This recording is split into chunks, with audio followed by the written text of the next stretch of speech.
दोस्तों सीआरपीसी की धारा 160 के तहत किसी भी महिला को पूछताछ के लिए थाने आने के लिए मजबूर नहीं किया जा सकता है दोस्तों। और ये कानून महिलाओं को पूछताछ के लिए पुलिस स्टेशन में शारीरिक रूप से उपस्थित नहीं होने का अधिकार प्रदान करता है दोस्तों। और इसके मुताबिक पुलिस महिला कांस्टेबल और परिवार के सदस्यों या दोस्तों की मौजूदगी में ही या महिला से उसके आवास पर पूछताछ की जा सकती है दोस्तों। और यह धारा थाने महिला को न बुलाए जाने का अधिकार प्रदान करती है दोस्तों। जय हिंद, नमस्कार, मैं एडवोकेट आशीष मिश्रा।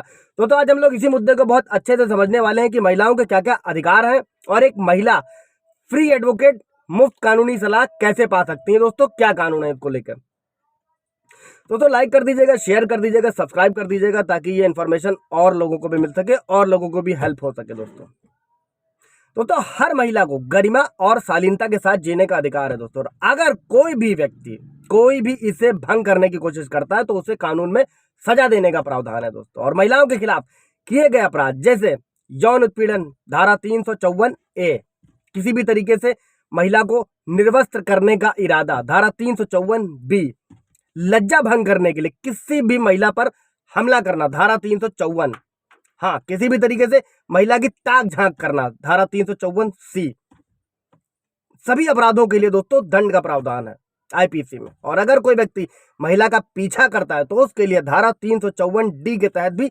सजा दी जा सकती है दोस्तों।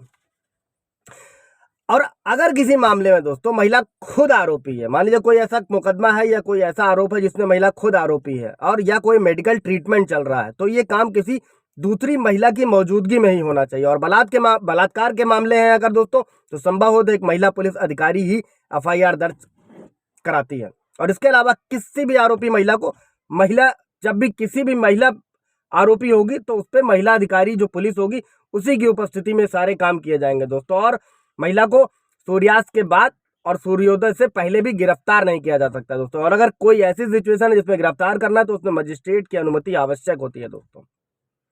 इसके बाद बढ़ते हैं दोस्तों, जो आजकल बहुत आप लोग भी सुनते होंगे कि कन्या भ्रूण हत्या के खिलाफ अधिकार है महिलाओं के पास। इसको बोलते हैं pre conception and pre natal diagnostic technique act 1994 दोस्तों। और कन्या भ्रूण हत्या के खिलाफ महिला के अधिकारों को सुनिश्चित करता है, एक मां के अधिकारों को सुनिश्चित करता है दोस्तों। इसके बाद समझते हैं दोस्तों कि हिंदू उत्तराधिकार अधिनियम के तहत महिला को पुश्तैनी संपत्ति पर भी जो है वो पुरुषों के बराबर यानी कि भाई के बराबर अधिकार प्राप्त होता है। जैसे अगर कोई पुश्तैनी प्रॉपर्टी है, पैतृक संपत्ति है, तो उसमें भाई बहन दोनों का बराबर बराबर हक होता है दोस्तों। इसके बाद बढ़ते हैं दोस्तों कि अगर महिला कहीं काम कर रही है और वहां पर उसका यौन उत्पीड़न होता है दोस्तों, तो उसके लिए भी यौन उत्पीड़न के अगेंस्ट भी एफआईआर दर्ज कराई जा सकती है दोस्तों। अब तो नए कानून में तो पहले भी व्यवस्था थी 0 एफआईआर की, कि अगर किसी भी क्षेत्र में महिला के साथ कोई भी कांड होता है तो वो किसी भी पुलिस स्टेशन में एफआईआर दर्ज करा सकती है दोस्तों। इसको बोलते हैं 0 एफआईआर। और नए कानून में तो बाकायदा इसकी व्यवस्था की गई है दोस्तों।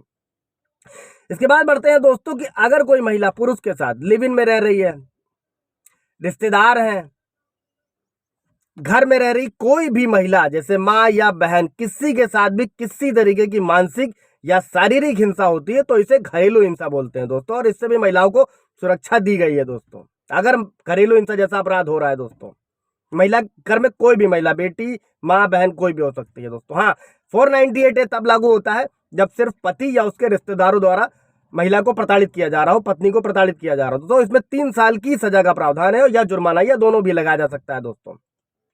साथ में ये भी समझिएगा दोस्तों कि सुप्रीम कोर्ट का जजमेंट है रजनीश बनाम नेहा, जिसमें 498A में चूंकि ये संज्ञेय अपराध है बट इसमें तुरंत गिरफ्तारी पर रोक है। जांच होने के बाद में ही अगर पाया जाता है तभी गिरफ्तारी की जाती है और उसमें एंटीसिपेटरी बेल भी ली जा सकती है दोस्तों। इसके बाद बढ़ते हैं दोस्तों कि महिला दहेज के खिलाफ क्या अधिकार है दोस्तों। तो समझिएगा, दहेज लेना और देना दोनों ही कानूनी अधिकार है दोस्तों और कानून दोनों ही जुर्म है। मैंने पीछे वीडियो में काफी इसको ब्रीफ से समझाया है कि सिर्फ दहेज लेने का ही मुकदमा दर्ज नहीं होता है, दहेज देने का भी मुकदमा दर्ज होता है दोस्तों। और इस पे जजमेंट भी है दोस्तों। दहेज निषेध अधिनियम 1961 के तहत सजा का प्रावधान है दोस्तों। अगर आप दहेज लेते हैं या लेने के लिए उकसाते हैं तो कम से कम 5 साल की कारावास और कम से कम 15,000 रुपए का जुर्माना या दोनों लगाया जा सकता है दोस्तों दहेज के स्टेटस में। इसके बाद दोस्तों आते हैं कि अगर महिलाएं काम कर रही हैं,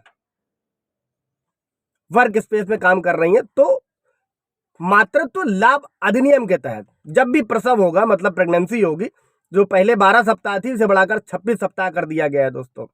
और इन सप्ताहों के बीच में किसी तरीके की कोई कटौती नहीं की जाती है, और इसके बाद वो मैटरनिटी लीव पूरी होने के बाद में वो फिर से काम शुरू कर सकती हैं दोस्तों।